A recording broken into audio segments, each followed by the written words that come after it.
Welcome back, YouTube. Renaissance here with G and J. But for this episode, I thought it would be good to have some feminine energy. So I asked a friend of mine from work, or a good friend of mine outside of work now as well, Chanelle Harmon-Williams. How you doing? I'm good. How are y'all? Doing well, Pretty, doing well. pretty good and pretty ready. Chanelle has been in my ear about this show. AD actually had me pick up this show. I'm not big on watching series. I want it to be pretty quick and concise. But the show we're going to talk about today is Lovecraft Country. Again, Chanelle brought this to my attention, and when AD had me watch the first episode, I was not really willing. I was reluctant. Then the first 5 minutes went past. I saw aliens. I saw a war. I saw an alien get hit by a bat from a historic baseball player, and I had to get a drink and start the show over. I'm sure we all had similar experiences. So I just want to go down a list of themes and questions to really espouse some conversation and just really dig in deep into what we felt about the show. So for starters, I must post this to Chanelle first, and Jay, you can follow up. Like, how long did it take you to get like into the show or understand the show? I would say after the first episode, like I was on the edge of my seat the entire time. I was felt very disoriented in the beginning just because like I didn't know what to expect. There's never really been a show like this on HBO outside of Watchmen. Like I really enjoyed Mm. Watchmen, and so I was just, I had been seeing previews for this show, and I just like was anticipating greatness. And so, after seeing that alien slash vampire, whatever you want to call it, with all the eyes, ripping apart white people, like I was in. Like that's all I really needed to get into the show. Like, does that even Um, happen much in movies? not not that I see. Like Right. I rarely see people who look like me in heroic type of uh roles like that. So I was really excited about the actors too. Like I'm a huge fan of Hmm. Michael K. Williams. And anything that he's in is is excellent. So it didn't really take me long to get into it. Now, as far as understanding the show, I don't Right. think I fully understood it after the first episode. Like I think they did a good job of laying down the foundation. Like we know, hey, they're looking for Michael K. Williams, and there's some type of magic going on, but we don't really understand the magic. And then there's this white family who they meet at the end of the show, and you're like, whoa, what happened? I want to know more. So those are the shows that I really enjoy, is the shows that I can't figure out what's happening. Right. What'd you feel, Jay? Man, well, first, I mean, just from the first 10 seconds, I love how something just snatches your attention. You're like, oh, okay, this gonna be, get your popcorn ready and, lock in. But as far as understanding or knowing what I was watching, I thought that I knew what I was watching in the first episode, Hmm. being, it gave me the same feeling that The Watchmen gave in the first episode, like snatched your Mhm. attention. This is what it's gonna be. If you with it, you with it. If you aren't, you aren't. And so I thought that it was going to be like a straightforward story. This is going to be linked to that, and it's going to be, regular storytelling. By the second episode, it kind of changed up to where it was going to be more of a classic tales format, like a Canterbury Tales, or Mhm. like a classic horror tales type of book, where there's different types of stories. They're all connected, but it is just each each one is just unique in its own type of sci-fi or fantasy, or just stretching the imagination. And I've never seen black faces associated with that, and so it's very very interesting to see that, refreshing. And yeah, like I said, it was reminiscent of The Watchmen. Like, okay, I definitely got to lock in. I got to tell my people about this, and we're gonna see what happens.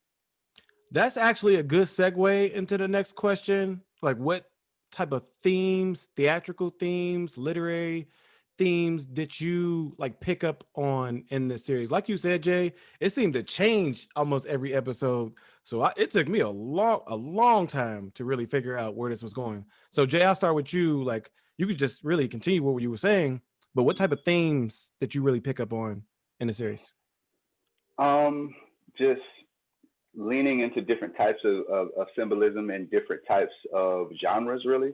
Like if you want to go the horror route, linking itself to slavery symbolism, like the Jigaboo episode, where I've seen the images of those little girls, but it didn't dawn on me that that could be scary to somebody in that generation. You know what I mean? That never even clicked. And then I thought back to my mom being what, 5 years old in the mid 50s, you know what I'm saying? And like how her seeing something like that could have been horrifying, or how she could have seen herself in that image. And then I started thinking about, okay, well, how did people that worked, you know, in that area think of, or in that time period, think about the image of Uncle Ben or Aunt Jemima, and, you know, all of those things started to come up. So I enjoyed it from that aspect. But as far as being like surprised at how good it was, when I saw the cast, I was not surprised. And then also with it being on HBO and coming directly after The Watchmen, I knew that they were going to have to live up to that hype that the past series had. So, you know, I'm pleasantly surprised, and you know, I'm looking forward to seeing something else like this. Hopefully, they'll come up with a second season. You know, with The Watchmen saying that they may not come back. So, I'm hungry for this type of content for sure. Chanelle, followed up on that, elements or themes that you picked up on, even if you expected them, like what type of things did you see? Yeah, I mean, I think Jay hit on it as far as like the themes of that time period. So like the Uncle Ben's and you know, Topsy and Bopsy and Tom's Cabin. Like there were little things in there that made me, like, I've heard of them before, like but there were other themes in the show that I had never heard of. So the sundown towns, like, I wasn't familiar with it. I know, Greg, you had mentioned like you know, going to school in the South, like that's something that you were taught, and that was terrifying to me in the beginning. And that's like one of the things that grabbed me, was that suspenseful you know, scene where you're literally like fighting for your life.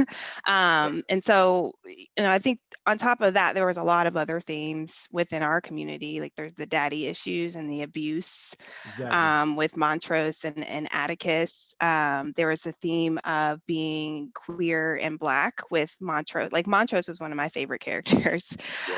He had just so many layers and themes that we are used to hearing about.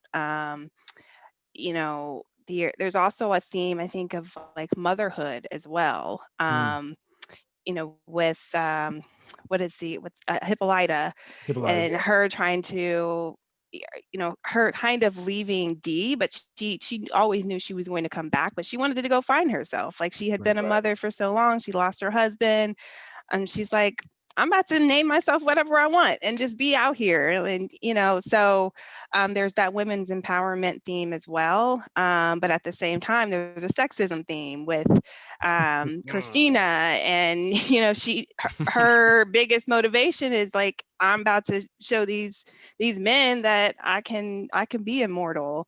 So that, yeah, there was several themes in the show that I just, you know, I'm still unpacking to this day, just trying to understand all the different layers. I look forward to watching it again. The feminism theme you were speaking of, the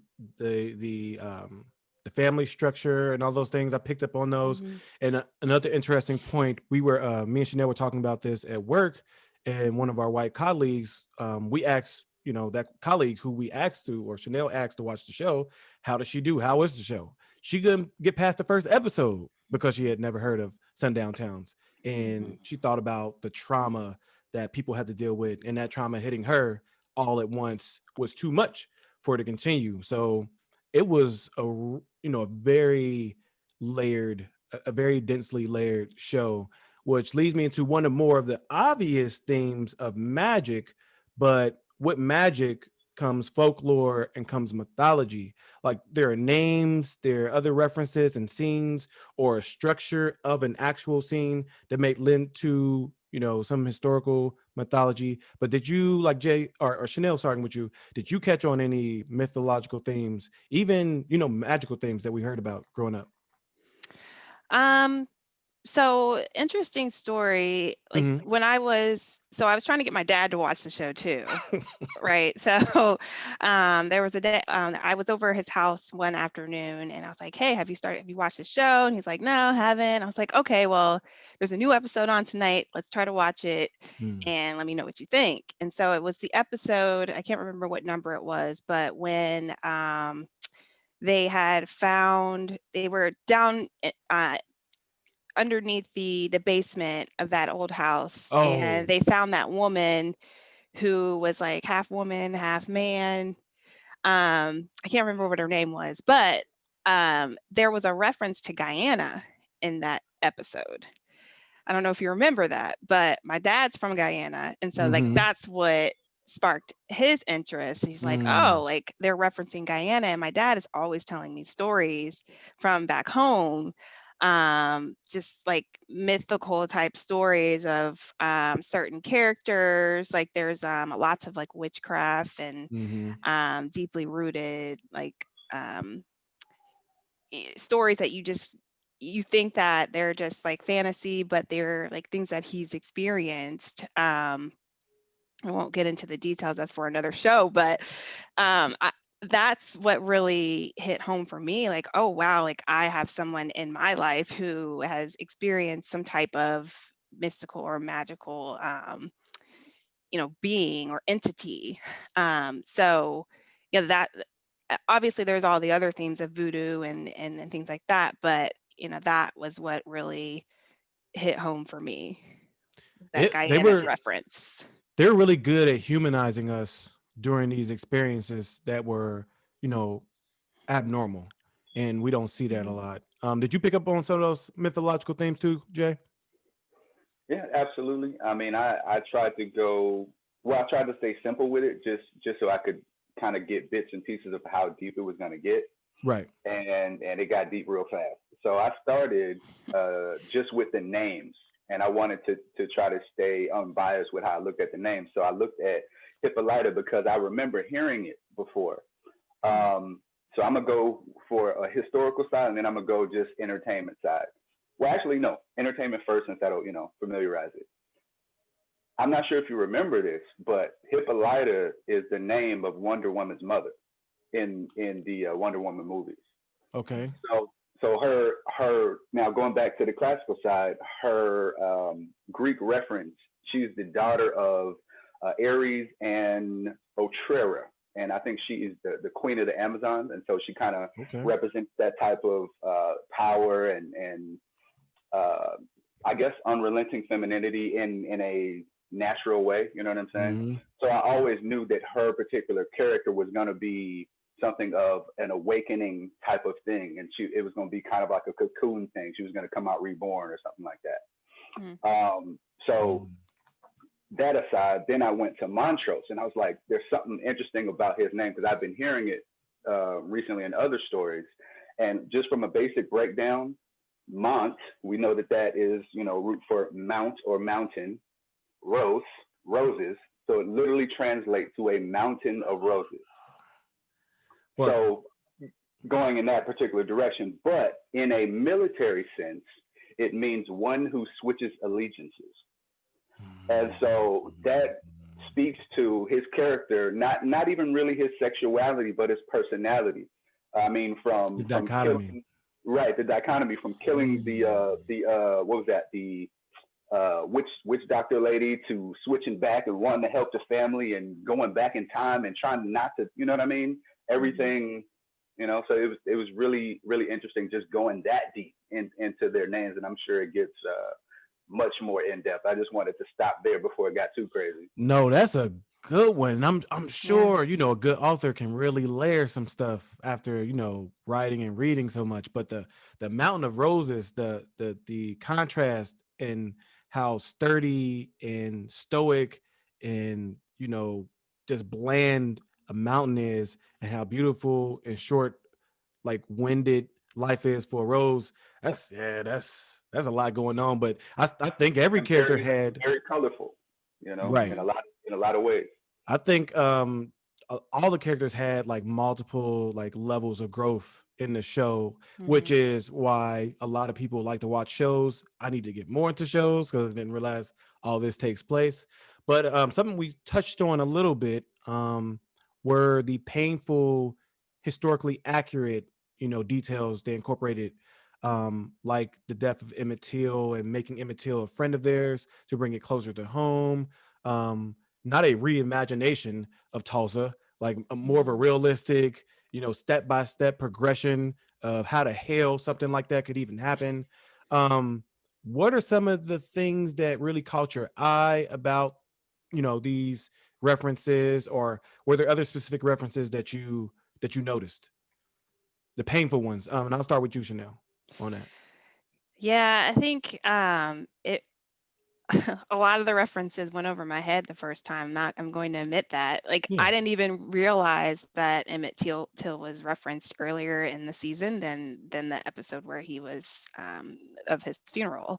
Hmm. Um, and so, I did. It took me a while to tie all that together, but that was the reference that really like hit home for me. It was them standing out there on the hottest day of the year and Dee mentioning, oh, it smells like, what is that smell? Mm. Um, and so like that was, that made my stomach turn a little bit. Like, wow, this is her really good friend, and she's experienced this at such a young age. And you know, you think about, and it's just so familiar. That's what it felt like in that Right. scene.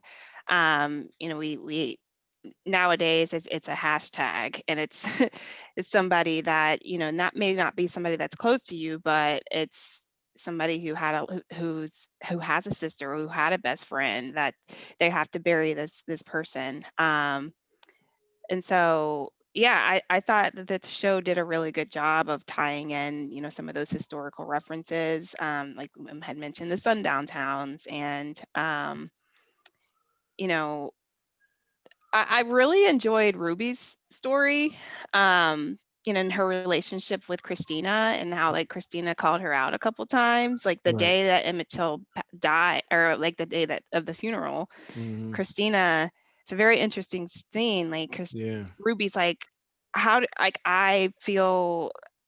She's talking about how she feels on this day, but Christina's like, well, why are you here? Like, why are you not on the South Side? Why are you here with me? And of course they sleep together, and she just wanted to be somebody else at that moment. Like, she Right. didn't want to be a Black woman at that moment. Right. And so, yeah, I think there's just so many layers to that character that I just like, I'm still unpacking, but I think it's just very phenomenal how they portrayed Ruby in that moment. Jay, you catch some things, or some things stood out to you about those references? Yeah, I want to address what she was just talking about with Ruby. I agree. I also wanted to say that I was thinking actually that she wanted to just feel something other than grief, but in order to do that, she had to change herself in order to be physical. You know what I mean? Yep. And the way that Christina said it to her was just the coldest, jolting, yeah. And Yeah. just walked Hmm. off on her. I was like, ooh, ooh. Yeah. So that was a nice little moment, just kind of a introspective type of thing going on. But as far as things that kind of hit home, or things that reminded me of things, I didn't even realize, like, it didn't even stick out to me, the sundown town, because being born in the South, damn near being born in the sundown town, that's normal to me. You know what I Right. mean? And I didn't understand that that would be shocking to other people. I didn't even think about it until you were telling me about your coworker, where that is the thing that jolted, some people the most. And then I started to think about all the other references, maybe the ones that we were just talking about in the beginning. And it's just crazy how just the three of us had maybe completely different experiences, watching this. And then with the stuff that we're learning now, watching it again, like, how many different things are we going to catch? How many different emotions are we going to feel now that we have a different perspective? So I just love things that stimulate us in this way. So that's been the best part for me. Can I ask a follow-up question? Go ahead. Sorry. As you were talking about the Christina, how cold she was, like, what did you all think about her reenacting the Emmett Till murder? Dang, I forgot about that. Yeah, I was about to yeah, cuss. I did. See, and you know what? I knew that there was going to be like I knew there wasn't going to be left there, because even though she has a cold demeanor to herself, she's very logical in what she does. You know what I'm saying? And putting herself through that in order to be able to feel what Ruby wanted her to feel was an amazing thing to see. Like, oh, that's how far we're going. Okay. And then seeing the people that she hired to do it even being more shocked about it, like, damn, this how you want to die? And it was just, that was very. But did she feel it though? Because she knew that she No. was going to come back to life. Like, she had the brand. Okay, I hear you. Right. Here's the thing, though. In the conversation that her and Ruby were having, she said she know that she could never feel it, so she was really just trying to put herself as close as possible as she could, and even that was horrific. So. No, that's a real direct question. It's just as direct as Christina's response to Ruby. I had talked to AD about it. I had talked to my mom about that scene, and some of this, the relationship between them and Christina brought me back to the movie A Time to Kill. A Time to Kill with Samuel L. Jackson and Matthew McConaughey. And the most interesting, or the climax of the movie, is when Matthew McConaughey describes the scene while making all the white people close their eyes, of the girl being raped, of them pouring beer on her, of them wrapping whatever they wrapped around her and throwing her into the water, similar to, you know, what they did to Emmett Till in the end, and then having them open their eyes and think of that person as being white. The only way you could really understand how we feel. And when our coworker couldn't get past that episode, I felt that she had a moment where she saw us as her coworkers and working with her every day with all these smiles on and having these employee resource group, you know, meetings and joking about TV shows, and realizing we knew about this history our whole lives. We've known about things that were not fair in this country most of our lives. We've had stuff happen during COVID, happen directly to our community, had to address it, and had to come back to work and act normal. So going back to Chanelle's, you know, summary of Christina and Ruby's conversation and their relationship, you escape your real life to feel human. You escape your real life to feel human because you don't, because you're not. Because you're not required to come to this job feeling like you do. There's a reason people have days off. There's a reason people get resources for, you know, mental health. And if we're experiencing it every day and you made it as a resource to use casually or on occasion, are you really addressing us? Am I being seen as a real human? Or are you incorporating my humanity into the job structure in the way we take care of employees? And then, you know, at the end, you know, what Jay was like, can you really experience it? That's her best way of getting the closest to experiencing it. Going back to a book I read, Pedagogy of the Oppressed,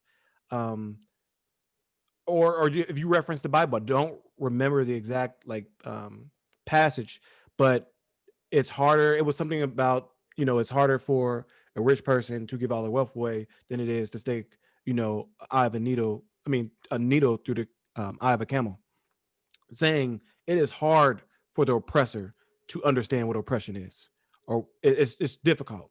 Your whole life has been, every privilege or every amenity you've been given has been built on someone's back, and you don't even see the back. You see a stare. You don't see a person bent over with your foot on them. Like, so now that brings up a lot of emotion, and that's a very good question. And what was the theme that's a meme that went around about seeing all this magic, all these monsters, and the scariest part of the show is still the racism and the white people.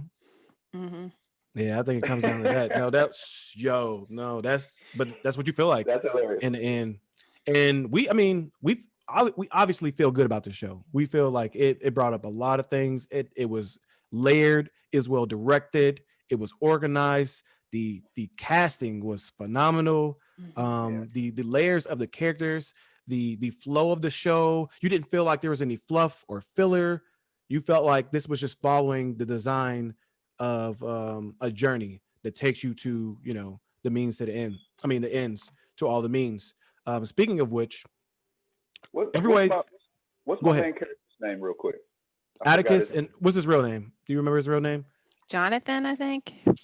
That name. might be right. So going, because I forgot to cover this. Going back Mhm. to what let us know the show was going to be good. I had just watched The Five Bloods and saw how good of a job that he did in that movie, and I was like, okay, this young dude is on to something.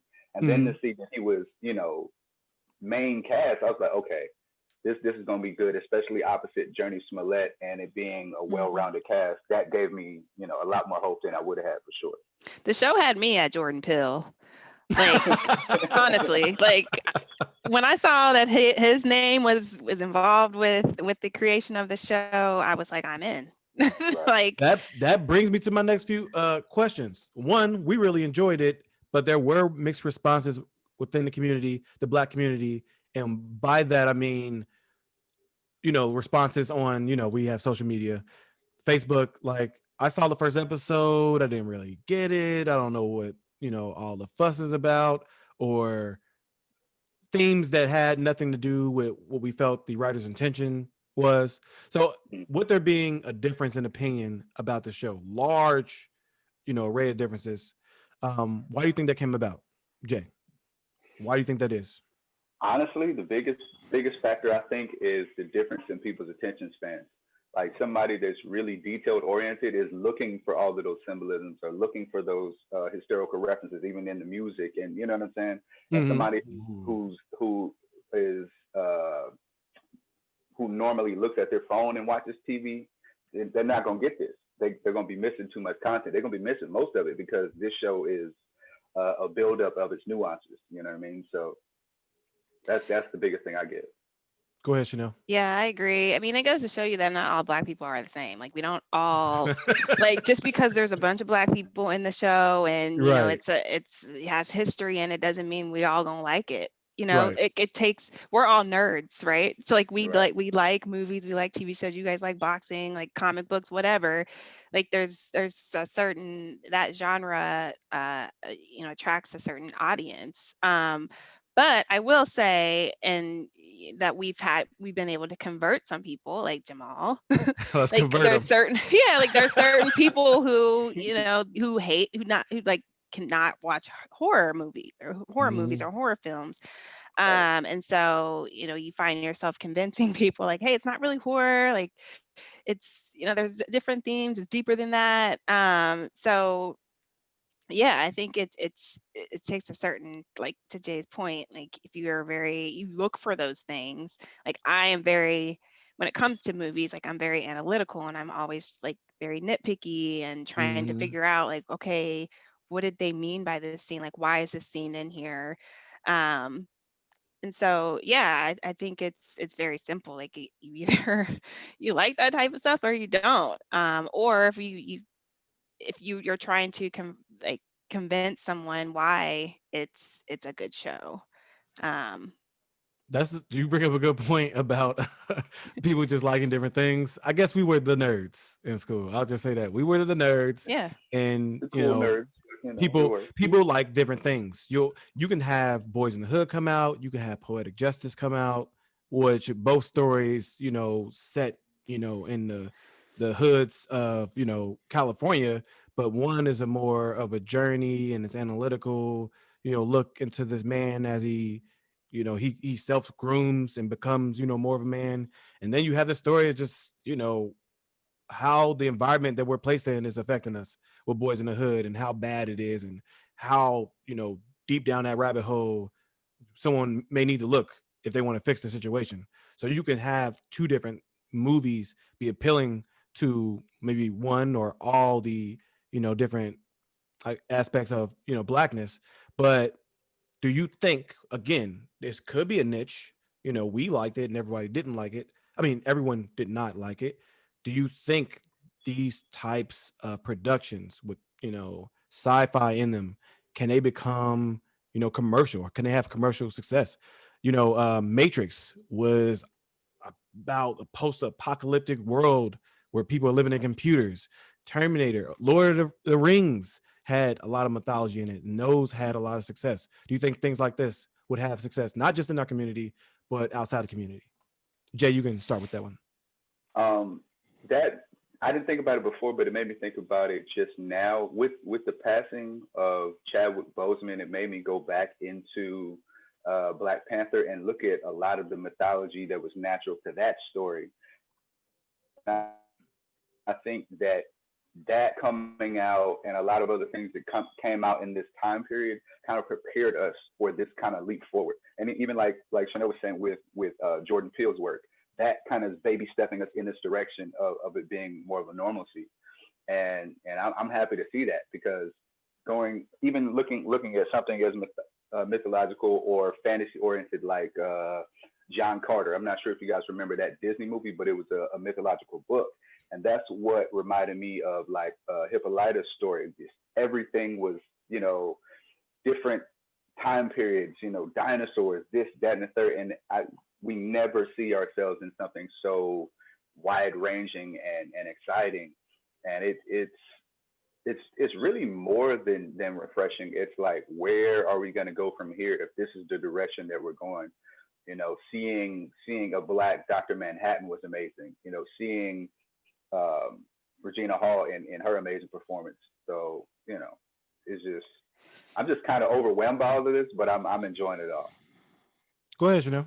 Yeah, I think as long, and it's tough for me to say this, but as long as we have large networks like HBO and Disney for Black Panther, um, having or producing shows like this, I think they will be successful. And it's hard for me to say that, because I want our people to, have large networks like this producing excellent content like this. You look at Tyler Perry, like he has a specific niche, right? Like he has a certain audience, he has his own studio, like he's doing great.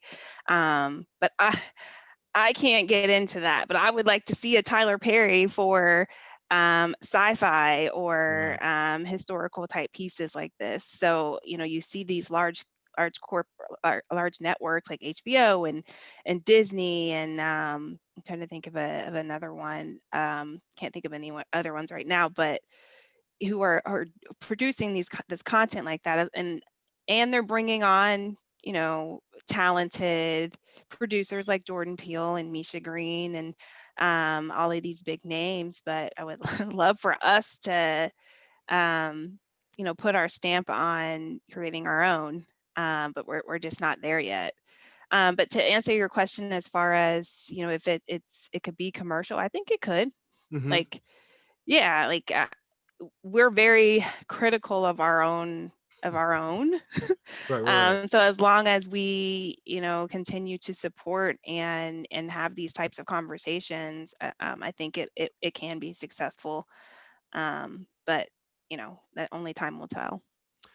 Yeah, so we can have an episode about controlling the narrative and what that really means. Like, what positions do you have to be in? You have to be not just the stakeholder, like you have to control it. You have to be the owner of said studio and all these other things. So that's another question about how far along are we in that journey to control, our narrative. Which brings me to a grade. So, I mean, overall, I think I know how y'all feel about the show, but again, our grading system is, beards are our beards, 1 beard to 5 beards. Chanelle, what do you give it? I'm gonna give it 4 out of 5. Ooh, yeah, come on with it. Yeah, I thought the show was amazing. Like I really enjoyed it, but I would be doing it myself a disjustice, or is it disjustice? Injustice. Injustice if I gave it all 5s. Like there were certain, and I'm just being nitpicky, but there were certain pieces of the season where I was like, I don't really know how, like I don't like that. Like like the Jiha episode, I didn't really see. I don't know. That was probably my least favorite episode. I thought there was going to be a little bit more depth to her character, and that's just my Right. own opinion.